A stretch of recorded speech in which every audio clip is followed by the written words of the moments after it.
I never thought my father would stoop so low as to manipulate me using money. Then again, Richard Blackwood had built his entire empire on manipulation, so I shouldn't have been surprised when he turned those tactics on his own son. It was a Tuesday afternoon when he summoned me to his office.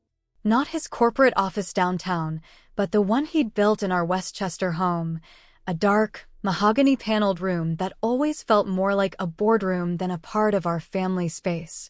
The air in there always seemed colder, as if the thermostat was set to match his temperament. I knocked twice before entering, a habit instilled in me since childhood. He didn't look up from his papers.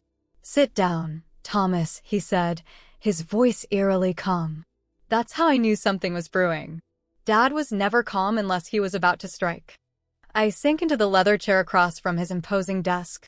Between us lay an invisible battlefield where countless arguments had been fought and lost, mostly by me. Without offering even a cursory greeting, he slammed the society page of the New York Times onto the desk. The headline announced my sister's upcoming wedding to the son of another wealthy family. The Blackwood-Reynolds Union, as the paper called it, was to be the social event of the season.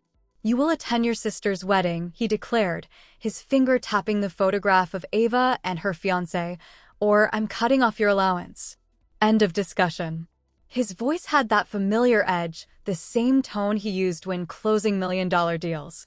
But this time, he wasn't speaking to a business partner, he was threatening his own son. At 25, I should have been beyond caring about an allowance, but in the Blackwood family, money was control, and Dad had always made sure I remained dependent. "Dad, you know how I feel about Ava," I said quietly. "I don't care how you feel." He leaned back in his chair. "This is about family image. The Blackwoods will present a united front." The problem was, this wasn't just any sister. This was Ava, the golden child, the one who could do no wrong. 3 years older than me and infinitely more favored, she had tormented me throughout our childhood under the guise of tough love. When she locked me in the basement for hours, it was just a game. When she told all my friends about my bedwetting problem at age 8, she was just being honest. When she sabotaged my science project the night before it was due, causing me to fail, she was teaching me to be more careful. And through it all, my parents, especially Dad, had turned a blind eye. Ava was perfect.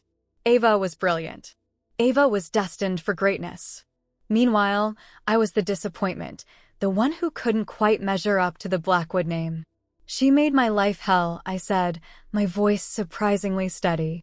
"You know that." Dad waved his hand dismissively. "Ancient history. Siblings fight. You're an adult now, Thomas. Act like one." I looked around his office, at the wall of achievements, all featuring Ava prominently. Her Harvard diploma. Her feature in Forbes 30 Under 30. Her engagement announcement. There was only one photo of me, tucked in the corner, my high school graduation. Even then, I was standing in Ava's shadow. "The ceremony is at St. Patrick's Cathedral. Reception at the plaza. You'll wear the tuxedo I'm having made for you, and you'll smile for the cameras. You will congratulate your sister and welcome Charles into the family." He spoke as if reading from a script.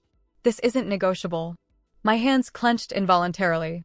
The thought of standing there, pretending to smile while she paraded around in her custom-designed dress, made my stomach churn.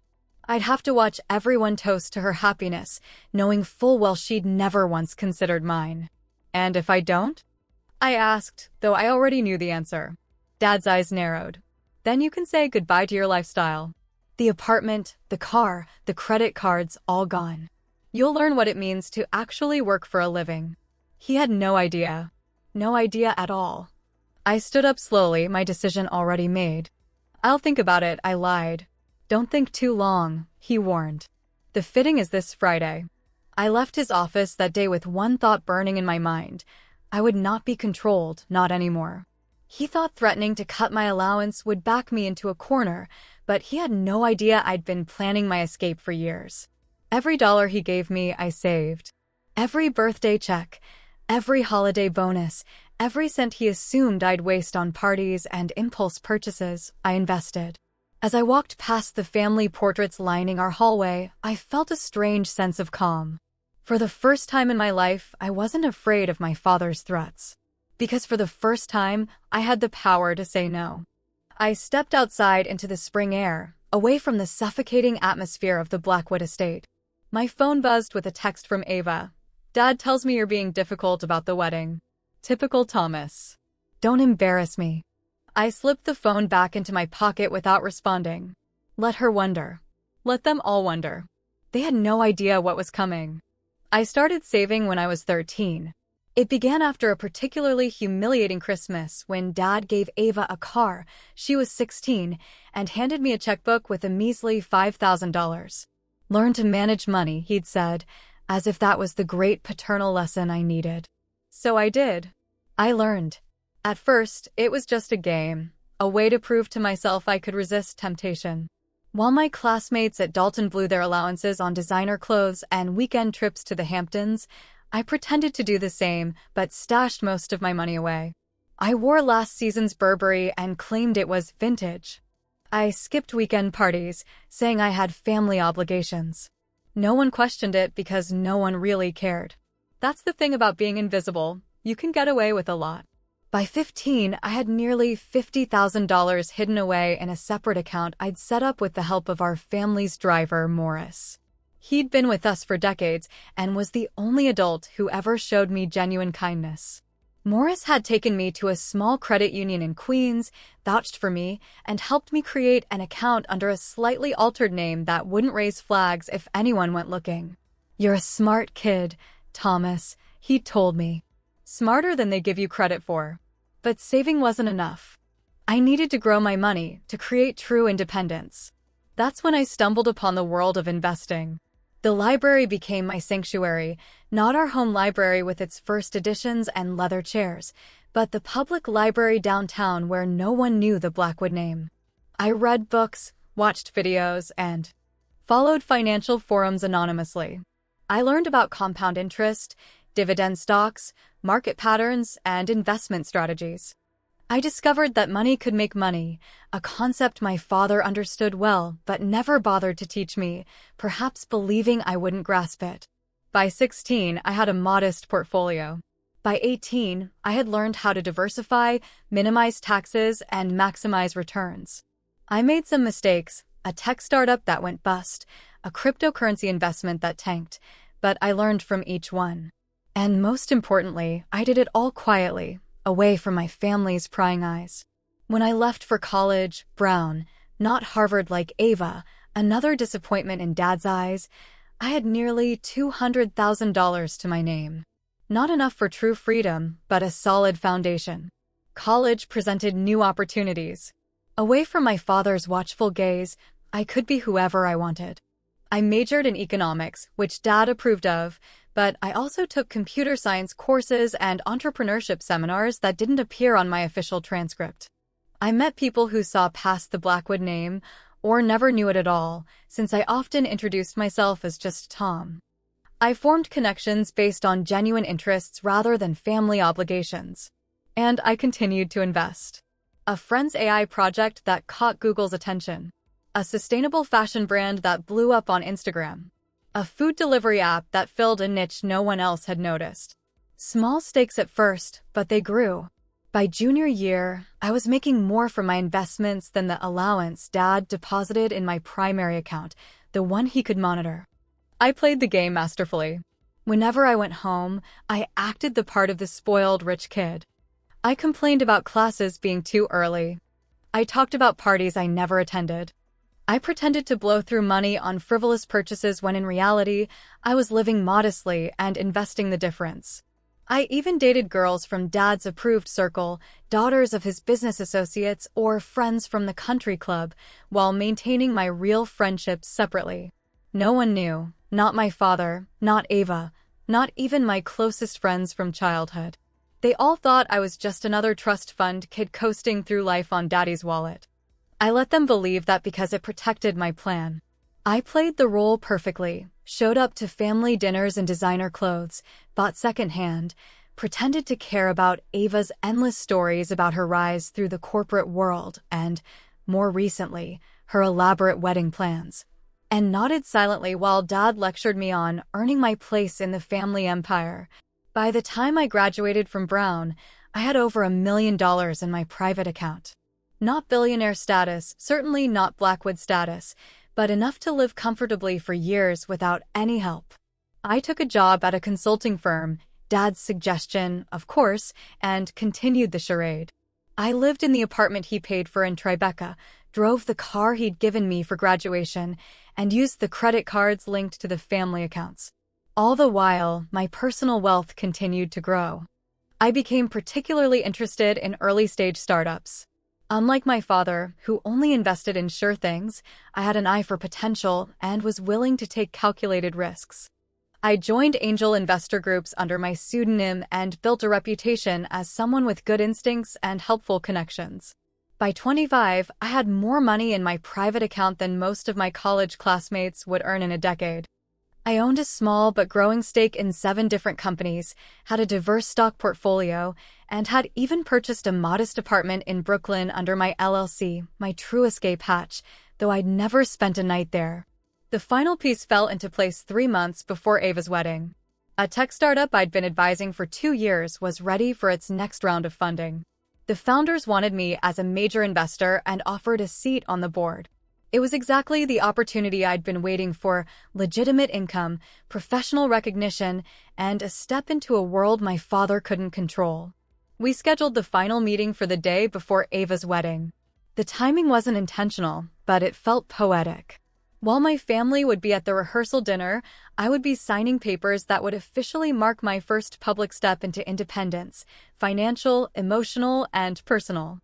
I was finally ready to break free from everything the Blackwood name stood for.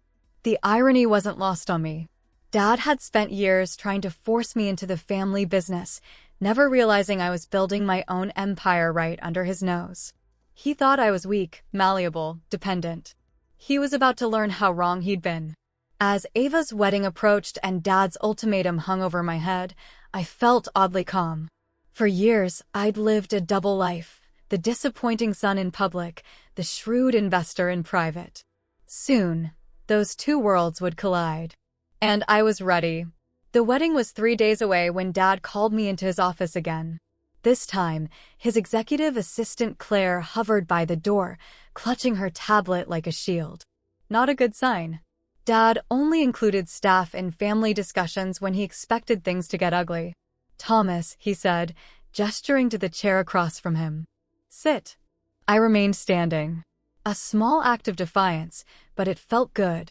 "The tailor called," he continued, his tone deceptively conversational. "Says you missed both fittings." I did. Dad's jaw tightened. "Your sister's wedding is Saturday." "I'm aware. So you'll be at the final fitting tomorrow." Not a question, a command. I took a deep breath. Years of preparation, of careful planning, had led to this moment. The words were simple, but they carried the weight of a lifetime of resentment. "No," I said. "I won't." The silence that followed was absolute. Even Claire stopped breathing. "Excuse me?" Dad's voice was dangerously quiet. "I'm not going to the fitting," I clarified. "And I'm not going to the wedding." He stared at me as if I'd suddenly started speaking in tongues. "Claire, give us a moment," he said without looking at her. She scurried out, closing the door softly behind her. The moment she was gone, he exploded. "You're what?" he screamed, his voice echoing off the marble walls. "After everything I've done for you?" His face turned a dangerous shade of red, and for a moment, I thought he might actually hit me. It wouldn't have been the first time. But I stood my ground. "You mean everything you've paid for?" I replied, calm and measured. "But I never asked for any of it. And I don't need it anymore." "Don't need," he sputtered, incredulous. "What the hell are you talking about? You live in my apartment. You drive my car. Your entire existence is funded by my money." There was a certain pleasure in watching him try to process what was happening. Richard Blackwood, titan of industry, master manipulator, being defied by the son he'd always underestimated. "I'm not going to Ava's wedding," I repeated. "She's been cruel to me my entire life, and you've let her. Encouraged her, even. I'm done pretending we're a happy family for the sake of appearances." Dad stood up so quickly his chair slammed against the window behind him.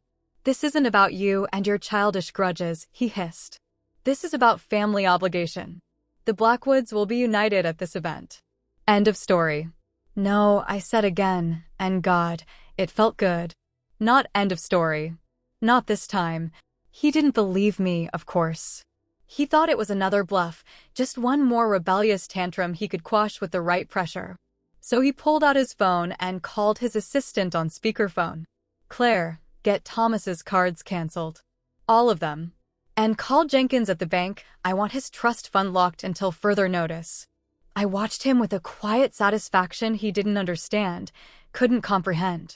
He'd played his ultimate card, money, never suspecting I'd been holding a royal flush all along. "Already done," I said, pulling a thick envelope from my jacket and placing it on his desk. "What the hell is this?" he demanded, not touching it. "Open it." His hands were actually shaking slightly as he tore open the envelope. Inside were the deactivation notices of every family-linked account, credit cards, bank accounts, investment portfolios, all bearing dates from the previous week. And behind those, a screenshot of my personal investment account, $3.7 million, fully funded, thriving, and completely untouchable by Richard Blackwood. "What is this?" he repeated, but his voice had lost its thunder. "That," I said, pointing to the statement, "is my money. Not yours. Mine. Earned and grown without your help or knowledge." He flipped through the documents again, disbelief evident in every line of his face. "This isn't possible," he muttered. "You couldn't have, but I did," I cut in. "While you were busy grooming Ava to take over your empire, I was building my own.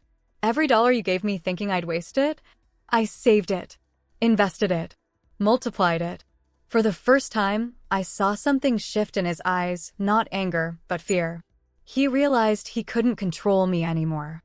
I had played his game and won, and that terrified him more than any defiance ever could. "Why?" he asked, genuinely confused. "If you had this kind of aptitude, why not tell me? We could have, what? Work together." I laughed, but there was no humor in it. "You've never wanted to work with me, Dad. You've wanted to control me. There's a difference." He sank back into his chair, suddenly looking much older than his 60 years. "So this is it? You're just walking away from your family? From your responsibilities?" "What responsibilities?" I countered. "You've never given me any. I was just the spare, remember? In case something happened to Ava." He flinched at that. I'd never called him out so directly before. "And yes," I continued, "I'm walking away from this dysfunctional mess you call a family. I'm not going to Ava's wedding. I'm not coming to Sunday dinners anymore. I'm not playing the role of the grateful son while you and Ava treat me like an afterthought." "You'll regret this," he said, but the threat sounded hollow even to him. "Family is everything in this world." "No," I replied. "Self-respect is everything. Something I've had to learn without your help." I turned to leave, but he called after me. "Where will you go? What will you do?" I paused at the door. "I have an apartment you don't know about. Investments you don't control. A life you have no part in." I looked back at him. "I'll be fine." As I walked out, I passed Claire, who was trying very hard to pretend she hadn't heard every word. I nodded politely to her. "You might want to update your resume," I suggested. "Working for my father is about to become even more difficult than usual." I left the Blackwood estate that day feeling lighter than I had in years. My phone began ringing before I reached my car. Dad, then Ava, then Mom. I silenced it and drove straight to my Brooklyn apartment, the one purchased under my LLC, the one none of them knew existed. It wasn't large or luxurious by Blackwood standards, a 2-bedroom in Park Slope, but it was mine. Truly mine. I'd furnished it simply but comfortably over the past year, preparing for this moment. As I walked through the door, I felt like I could finally breathe. I had 2 days until the wedding. 2 days until I made my final break from the Blackwood family. But first, I had a meeting to prepare for my investment in the startup, my first official step into a world of my own making. The irony wasn't lost on me. For years, Dad had pushed me to take business seriously, to earn my place in his world. Now I had done exactly that, just not in the way he'd intended. I'd studied his tactics, learned from his strategies, and then used them to free myself from his control. As evening fell, I stood at my window looking out at the Brooklyn skyline, so different from the Manhattan views I'd grown up with. My phone had stopped ringing. They'd given up, at least for now. Tomorrow would bring more pressure, more threats, more manipulation. But for tonight, I was free. And that freedom tasted sweeter than any champagne they'd be serving at Ava's wedding. The morning of Ava's wedding dawned bright and clear, the kind of perfect spring day that wedding planners dream about. From my Brooklyn apartment, I could imagine the flurry of activity happening at the Blackwood estate in Westchester, florists arranging the final touches, caterers preparing for 500 guests, photographers capturing candid moments of the bride getting ready. My phone had been buzzing nonstop since 6 a.m. My mother, in a rare show of initiative, had called 12 times. Even our family lawyer, Harrison, had left a voicemail suggesting we discuss options. I listened to each message once, then deleted them.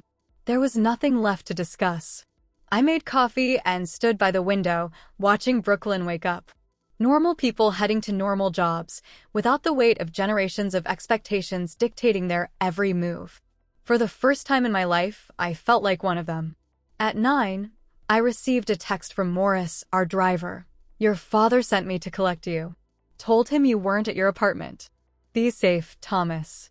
I smiled, grateful for his small act of loyalty. Morris had always seen more than he let on.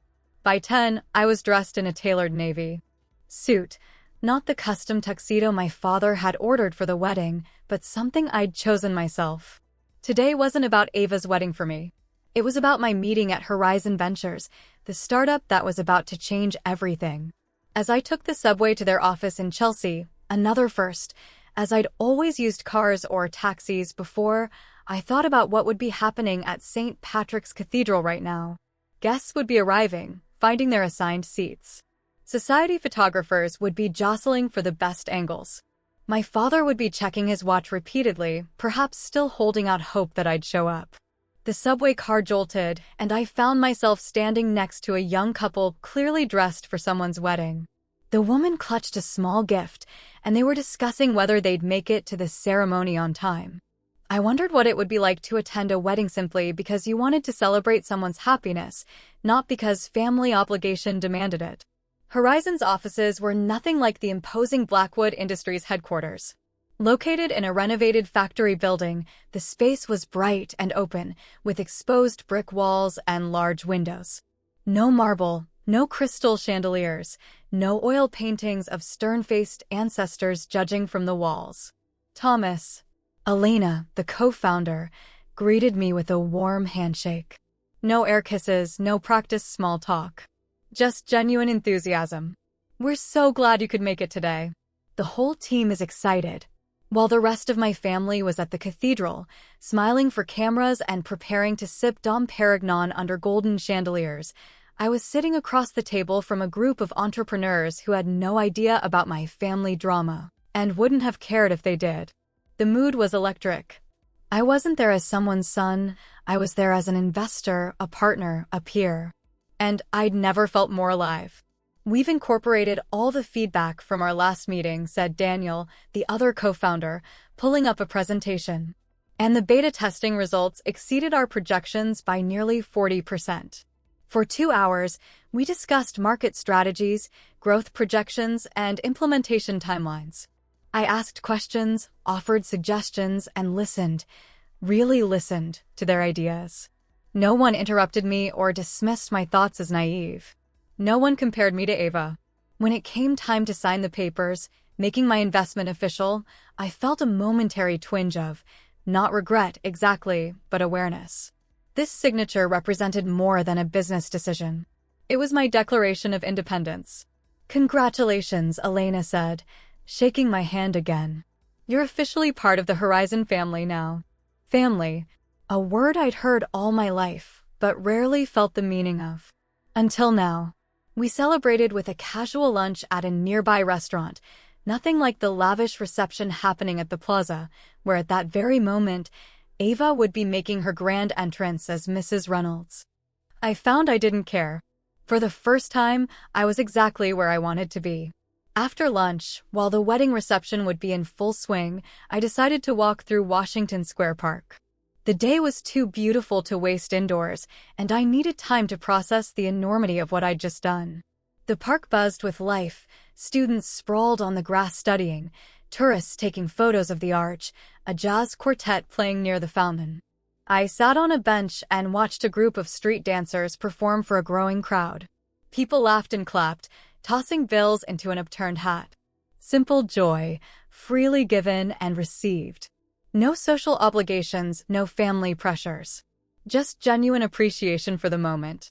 My phone buzzed again, a text from my cousin Michael, the only family member I actually liked. Dude, you're missing epic drama. Aunt Catherine just asked about your absence during the toast. Uncle Richard looked like he might explode. I smiled but didn't respond. Michael meant well, but he didn't understand yet. He was still caught in the Blackwood web, still playing by their rules.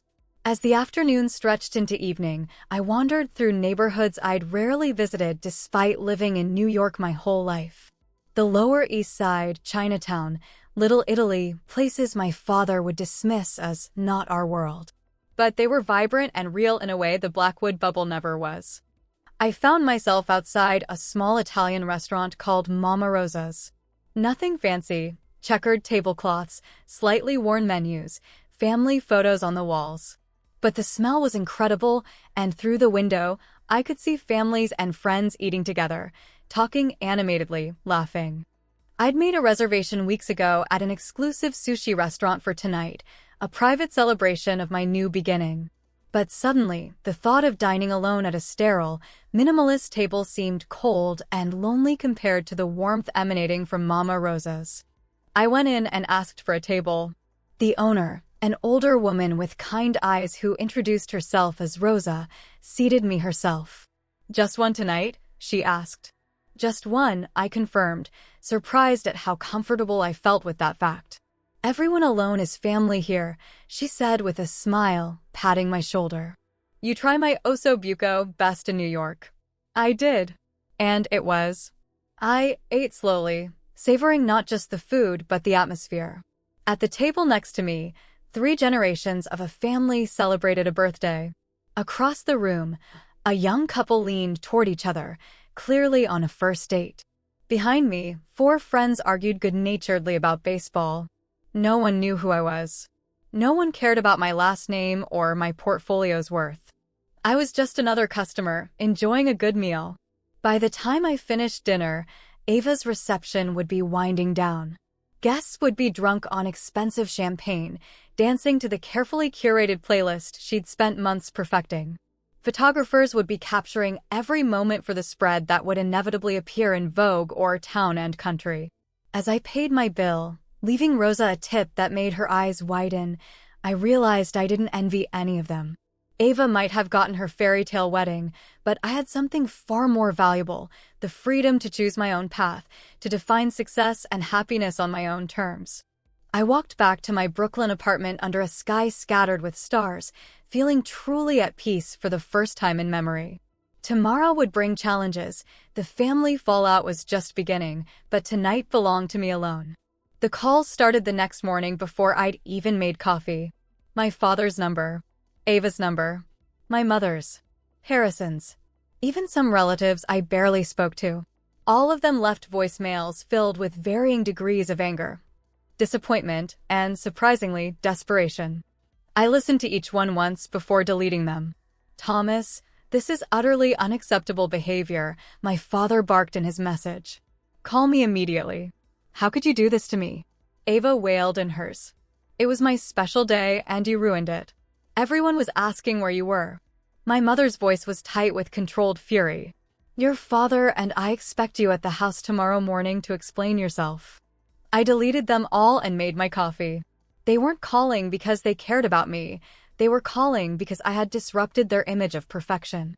The Blackwood family portrait now had a visible crack, and they couldn't stand it. By mid-afternoon, the calls had stopped. An ominous silence fell that I knew wouldn't last. The Blackwoods didn't surrender. They regrouped. I spent the day setting up my new professional email and updating my LinkedIn profile to reflect my investment in Horizon. I'd operated in the shadows for so long that stepping into the light felt strange but exhilarating. By evening, I'd received 3 connection requests from other investors who'd heard about my involvement with Horizon. The business world was small and news traveled fast. Monday brought more practical concerns. I needed to collect some belongings from my Tribeca apartment, the one my father paid for. I'd been living partially in Brooklyn for months, but some things remained at the place my family knew about. I decided to go early, hoping to avoid any potential confrontations. But as I approached the building, I noticed Morris waiting beside the Blackwood town car. "Morning, Thomas," he said, his weathered face creasing into a small smile. "Your father asked me to wait for you. He knew I'd come here?" Morris nodded. "Said you'd need to collect your things. He's upstairs." I sighed, mentally preparing myself. "How bad is it?" "I've seen worse," Morris replied diplomatically. "But not often." The elevator ride to the penthouse felt longer than usual. When the doors opened, I found my father sitting on the living room sofa, looking uncharacteristically casual in weekend clothes rather than his usual suit. He seemed smaller somehow, diminished. "Thomas," he said, standing. "You've been busy. How did you know I'd come today?" I asked, moving past him to start gathering items from the bookshelf, photographs, a few books, small mementos.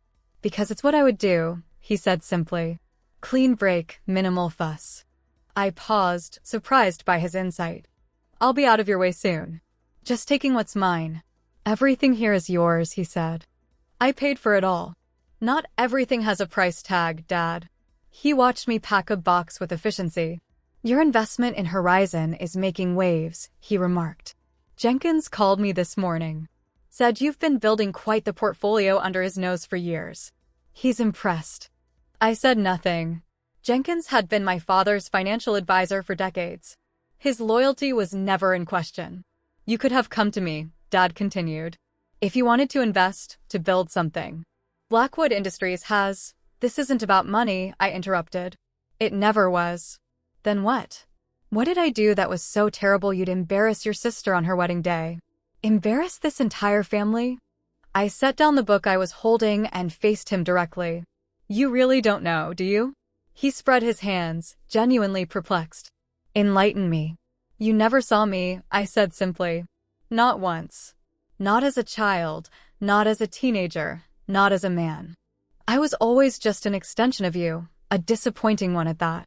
Ava was the star, the chosen one. I was just there." "That's ridiculous," he scoffed.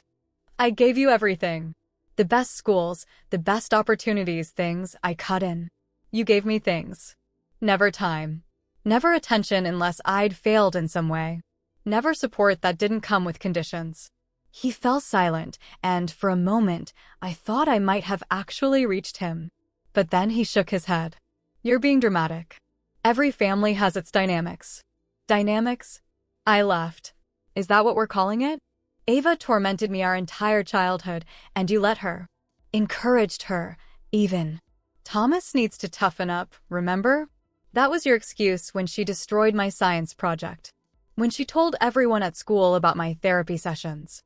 When she ancient history," he waved dismissively. "Siblings fight." "No, Dad. Siblings fight fairly. Siblings grow out of it.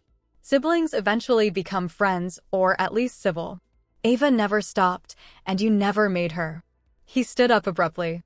"I'm not having this conversation. Your sister just got married. She's starting a new chapter. The least you could do is put your childish grudges aside and childish." I echoed, feeling the old familiar anger rising. "You know what? We're done here." I grabbed my box and headed for the door. He followed, his voice rising. "You embarrassed me," he said. "You humiliated this family. The Reynolds asked where you were. The Astors. The Whitneys. Everyone noticed your absence." I turned at the door, leaning on the frame. "No, Dad. I just finally told the truth." I paused, then added, "Actually, I should thank you." "Thank me," he echoed, confused. "Without your threats, I might never have found the courage to walk away," I said. So thank you for finally pushing me too far. Something flickered in his eyes, not quite understanding, but perhaps a glimmer of respect. It was gone as quickly as it appeared. Is this really what you want? He asked quietly. To cut ties with your family? This was never my choice, I replied. But now that it's made, yes. I'm at peace with it. He nodded once, like a business negotiation that hadn't gone his way but couldn't be salvaged. Your mother will be devastated.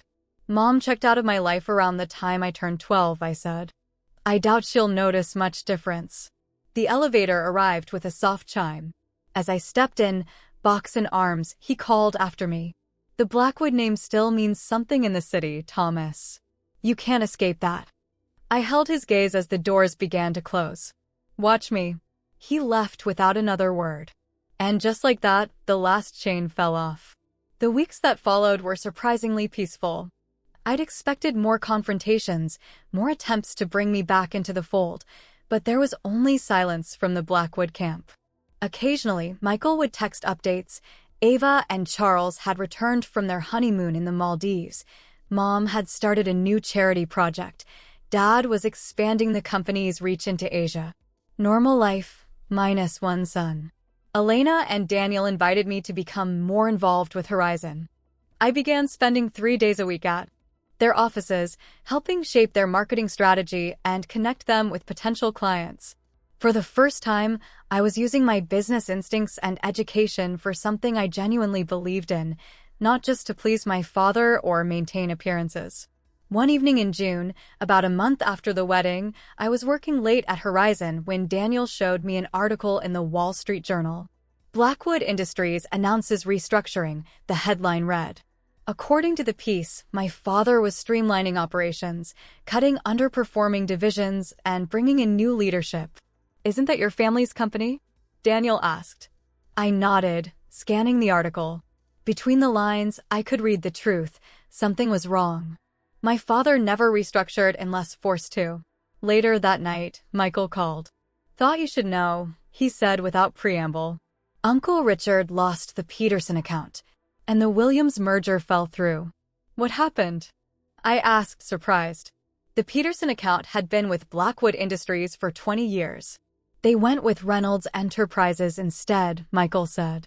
Charles convinced his father to undercut Uncle Richard's bid. Apparently, Ava helped. The irony wasn't lost on me. Ava, golden child, had taken her new husband's side against our father. The perfect dynastic marriage my father had celebrated was already working against him. Is he okay? I asked, not sure why I cared. Michael paused. He's different.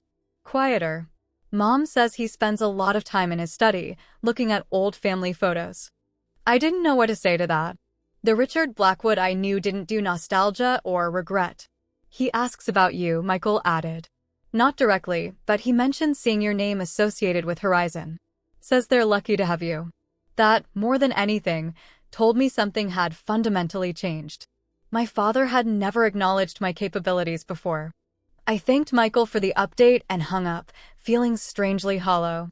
I'd won my freedom, but victory didn't taste as sweet as I'd imagined. Not because I missed my family, but because I realized how little they'd actually known me and how little I'd known them.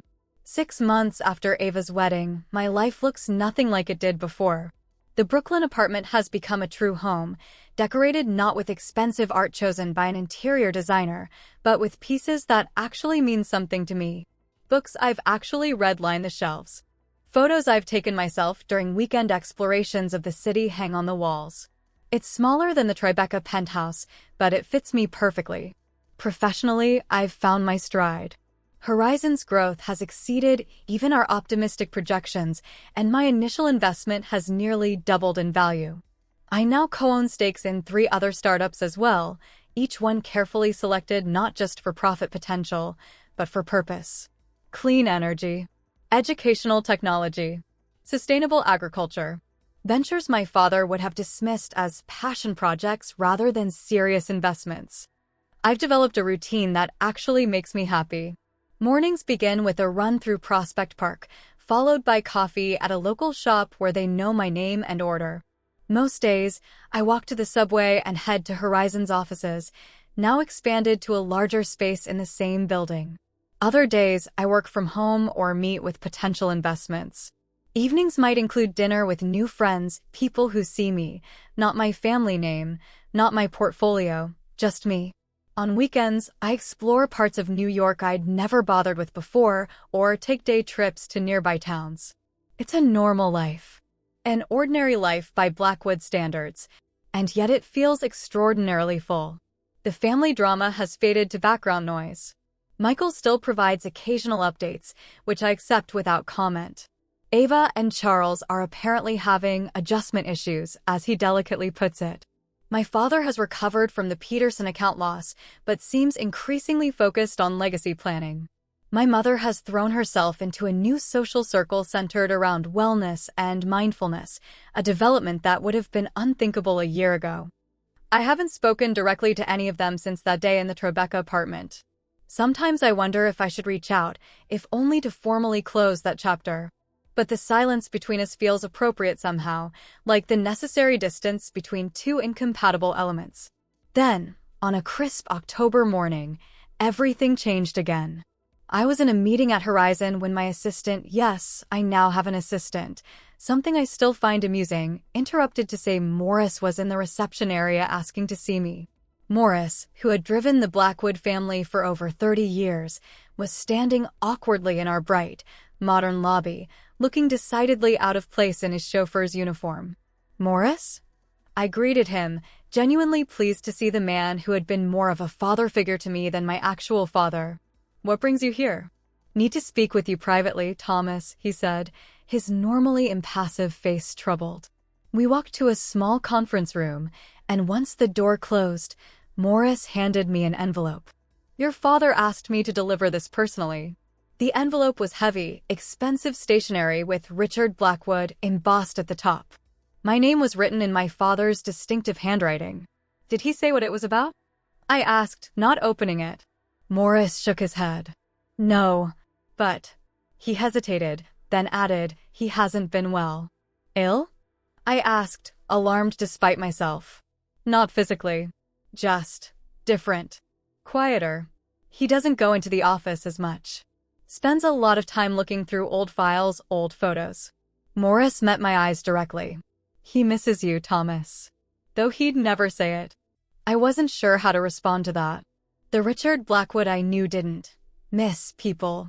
He assessed their value, used them as needed, and replaced them when they stopped being useful. Even family.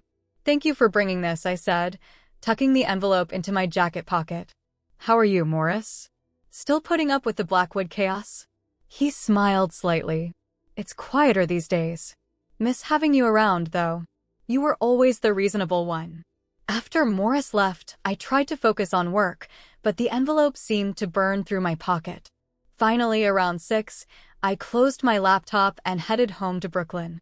Only there, in the safety of my own space, did I open my father's letter. It wasn't what I expected. No demands. No manipulation. No mention of family obligation or the Blackwood name. Just a single sentence. If you're willing, I'd like to understand.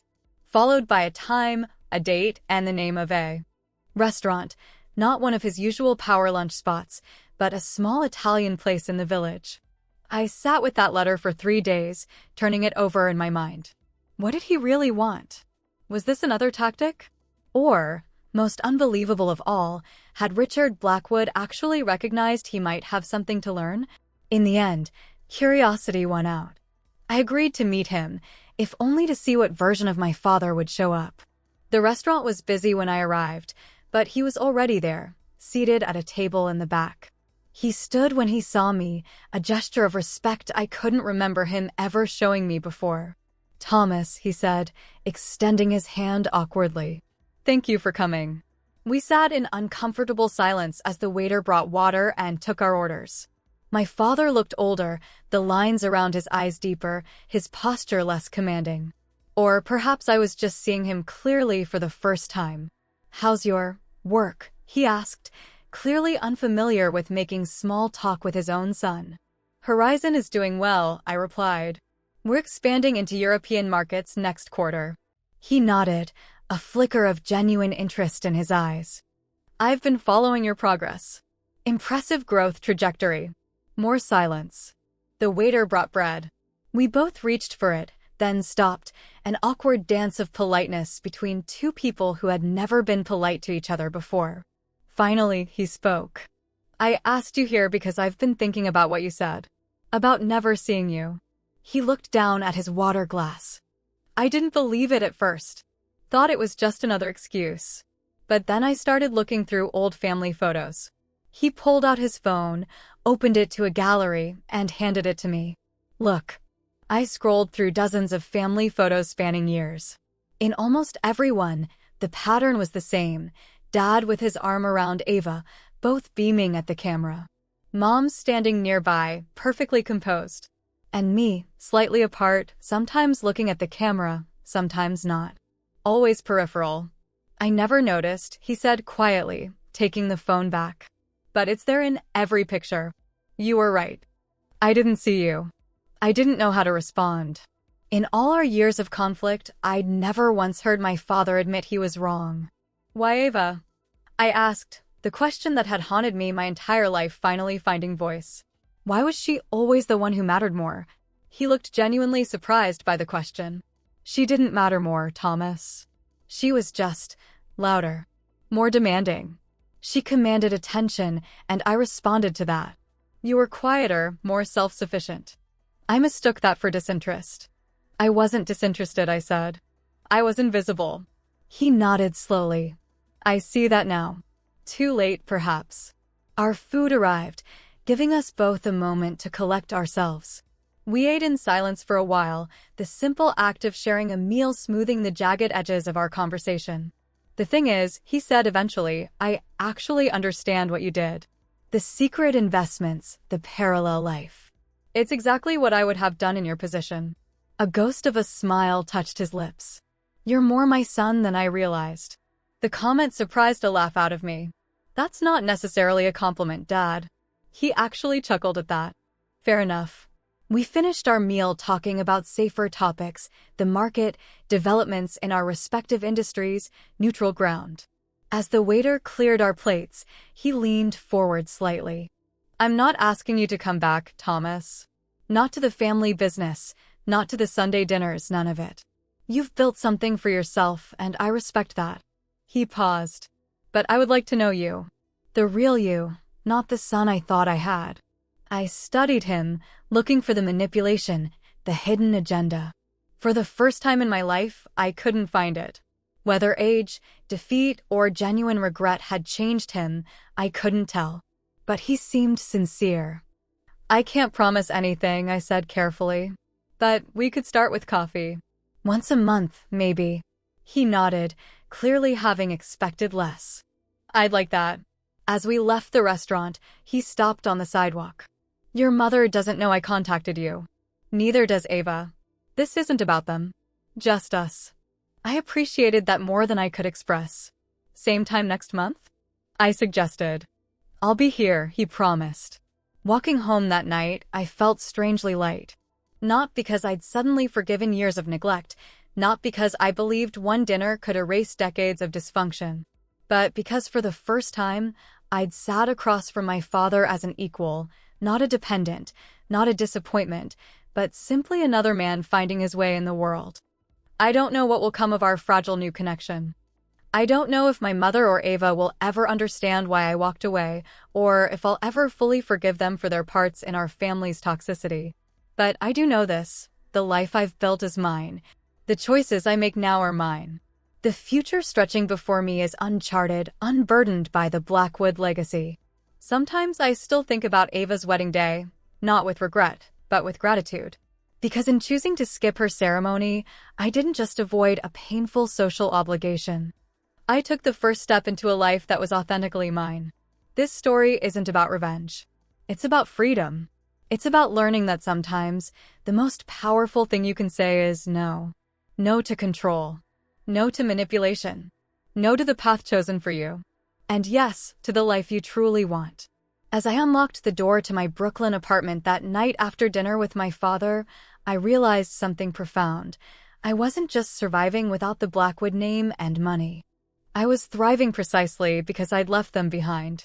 My father had tried to use money to control me, never realizing that in teaching me to value wealth above all else, he'd given me the very tools I needed to escape him.